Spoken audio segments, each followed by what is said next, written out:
বিয়ের পরে একটা মেয়ের স্বামী যদি ভালো হয় তাহলে সেই মেয়ের জীবনে সুখের সীমা থাকে না, তেমনি একটা মেয়ের হাজবেন্ড যদি খারাপ হয় সেই মেয়ের কষ্টের সীমা থাকে না। অন্যদিকে একটা মেয়েকে আপনি যেই জিনিসটাই দিবেন সেই জিনিসটাকেই একটা মেয়ে মানুষ কয়েক গুণ বাড়িয়ে দেয়। যদি আপনি তাকে ভালোবাসা দেন তাহলে সেই ভালোবাসা কয়েক গুণ বাড়িয়ে ওই মেয়েটা আপনাকে দিবে। আবার যদি তাকে কষ্ট দেন সেই কষ্ট ঠিক কয়েক গুণ বাড়িয়েই কিন্তু আপনাকে ফেরত দেবে। তাই একটা হাজব্যান্ডের উপর যেমন একজন বউয়ের সুখ দুঃখ নির্ভর করে, তেমনি একজন হাজব্যান্ডের সুখ দুঃখও কিন্তু বউয়ের উপর নির্ভর করে। তাই দুজনেরই উচিত দুজনকে সমানভাবে বুঝে সম্মান করে এই সুন্দর সম্পর্কটাকে সামনের দিকে এগিয়ে নিয়ে যাওয়া। কালকে এই লোকের অফিসে মিটিং মিছিল আছে, সেই জন্য দেখেন তার অবস্থা, খাটের উপর পাও তুলে, ঠিক আছে, সিরিয়াস প্রিপারেশন নিতেছে। আমি পরীক্ষার আগের দিন রাতে এরকম প্রিপারেশন নিতাম, বুঝছো, সারা বছর সেরকম একটা না পড়া। তো এখন কি ভাত খেতে যাবো, আজান দিয়ে দিব দূর মিয়া, যেটা বলি এরকম খাইবা না কিরকম, এটা দিয়ে কি বুঝাইতে চাইতেছো আমি মনে হয় বুঝতে পারতেছি। ভালো কোনো কিছু শেয়ার করলেই কেন যেন মানুষের বদনজর লেগে যায়। একটা সময় মনে করতাম যে মানুষের ভালো থাকা দেখলে আমার ভালো লাগে, তাই আমার ভালো থাকা দেখেও হয়তো বা অনেকের ভালো লাগবে, কিন্তু এখন সেটা সময়ের সাথে বুঝতে পারি যে আসলে মানুষ নিজে ভালো থাকতে চাইলেও অন্যের ভালো থাকা কেন যেন তারা মেনে নিতে পারে না। যখনই কোনো ভিডিওতে হাজব্যান্ড, বাচ্চা বা নিজের ঘর সংসারের কোনো ভালো দিক তুলে ধরে প্রশংসনীয় কোনো কথা বলে তারপরেই না হিতে বিপরীত হয়ে যায়। তাই এখন বুঝতে পারি আসলে ভালো কিছু দেখালে, ভালো কিছু বললেই আসলে অশান্তির সৃষ্টি হয়। সেই জন্য অনেক সময় খারাপ জিনিসটাই দেখাই, ভালো জিনিসগুলো এখন অ্যাভয়েড করে যাওয়ার চেষ্টা করি। এই ভদ্রলোকের মাথা বিশাল গরম, সে আজকে ইফতারের পরে বাসায় আসার পরে এক কাপ চা ভাগে পায় নাই না, দেখি কথা বলি না, এতই গরম। ওই গানটা শুনছো, এক কাপ চা বানাই স্বামীর জন্য, হ্যাঁ, আদা এলাচি দিয়ে বানাই দিব, দরকার নেই। তাহলে কি দিয়ে বানাই দিব বলো? জানি না, রেগুলার চা। রেগুলার চা কোনটা আবার সেটা বলো? দুধ, রেগুলার দুধ চা খেতে লাগবে। তুমি তো বড় লোক মানুষ, দুধ চা খাও। এই হচ্ছে চট্টগ্রামের মানুষের অবস্থা সেহেরির সময়। এরকম লাগতেছে কি? তাড়াতাড়ি করে চা খাইতেছে, আজান দিয়ে দিব, ঠিক আছে। এই বড় মগের এক মগ চা বানাই দেওয়া লাগছে। এখন এটা আবার গরম, তাড়াতাড়ি ঠান্ডা হয়ে যাচ্ছে না, ওইদিকে আজান দিয়ে দিবে, সেই জন্য কি বলে ছোট কাপে ঢাইলা নিয়েছে, চিন্তা করেন। ইচ্ছা করে শত্রুতামি করছে, সে আগের থেকে বানাইতে পারতো না। বানাইতেছে, আমার খেয়াল নাই, তুমি একটু বললে কি আমি শত্রুতামি করছি? কাজ করতেছি, আমি তার গড়ি দেখিনি। ভুল হয়ে গেছে, ক্ষমা করে দেন। এক কাপ চা বানাইছি স্বামীর জন্য, গুঁড়া দুধ দিছি, চা পাতা দিছি, তারপরে চিনি দিছি সামান্য, এক কাপ চা বানাইছি স্বামীর জন্য। ধন্যবাদ, ধন্যবাদ। স্বামীর মুখ পড়ে না যেন, কি যেন বলো বলে,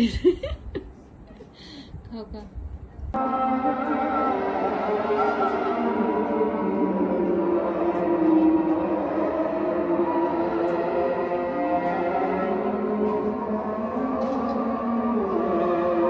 গত 2 দিন ধরে শরীরটা প্রচণ্ড খারাপ লাগতেছে। একে তো মাইগ্রেনের সমস্যা, এই দিকে আবার সাইনাসের সমস্যাও শুরু হয়েছে, সেই সাথে গলায় যে আমার ইনফেকশনের একটা প্রবলেম হয় সেটাও হয়েছে।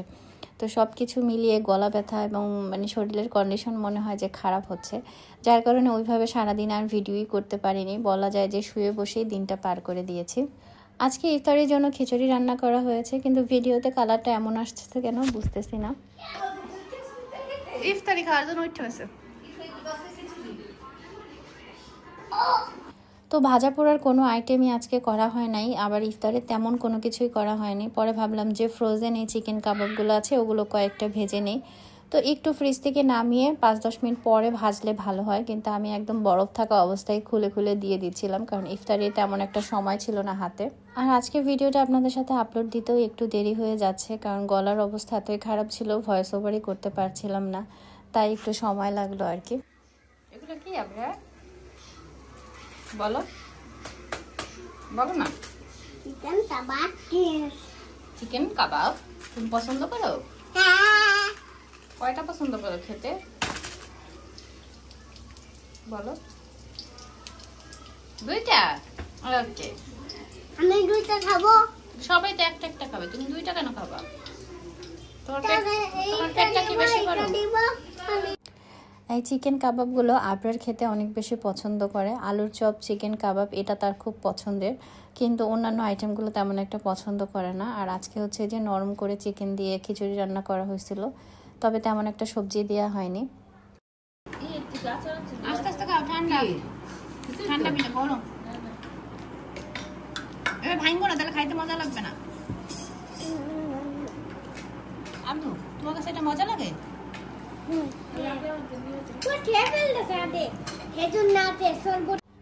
এখন আপনাদের সাথে ইফতারের বক্স শেয়ার করতেছি। এটা দেখে হয়তো শুধুমাত্র কিছু খাবার বা ইফতার মনে হচ্ছে, বাট এটা আমার কাছে অনেক বেশি ভালোবাসা এবং সম্মানের। মানে মানুষ কতটা ভালোবাসলে নিজে ইফতার না খেয়ে সেটা মানে বউ বাচ্চার জন্য নিয়ে আসতে পারে, সেটা হয়তো এই মানুষটার সাথে আমার বিয়ে না হলে বুঝতাম না। মানে অফিসে যে কোনো মিটিং বা কোনো অফিসিয়াল কোনো প্রোগ্রাম থাকলে যখনই তাকে ভালো মন্দ কোনো কিছু খেতে দিবে, সেই খাবারটা সে খায় না, সে রেখে দেয়।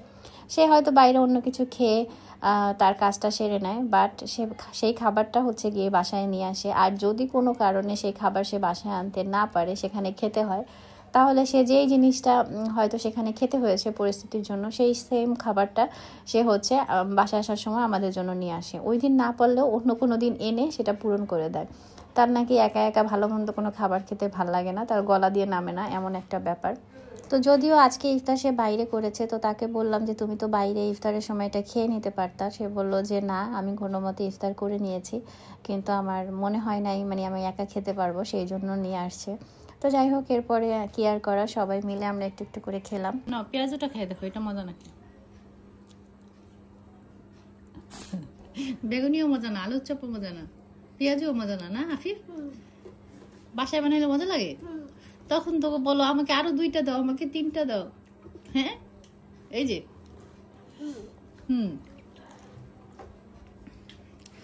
ওর আব্বু যে আনছে ইফতার আইটেম, এগুলো বেগুনি, আলুর চপ, পেঁয়াজ, ওর কাছে একটাও মজা লাগে না।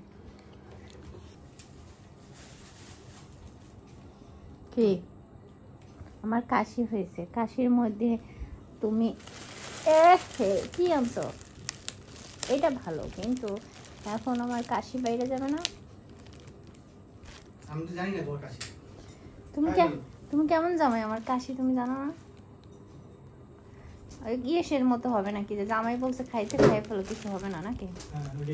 ওরে আমি তো ভালো রেখে গেছি। তুমি ভালো রেখে, কালকে বলছি তুমি মিটিং এর ঠেলায় টের মনে। জামাই একটা আইসক্রিম আছে, দেখেন তার অবস্থা। আচ্ছা তুমি এরকম আইসক্রিম আনছো কেন, এরকম ভাঙাচুরা? এটা কোনো কথা? আগে কি সুন্দর সুন্দর আইসক্রিম আনতো, এটা দেখলাম। আমিও সুন্দর ছিলাম। তুমি সুন্দর ছিলা, আর একদম এখন কি বলে মানে কি বলে জোড়া লাগানো ছিলাম। এখন বিয়ের পরে আমিও ভেঙে চুরে গেছি, এলাকা আইসক্রিমও ভেঙে যেতেছে। আমার কি দোষ? আমি তোমার এরকম এটা আমার প্রতিফলন মনে করো।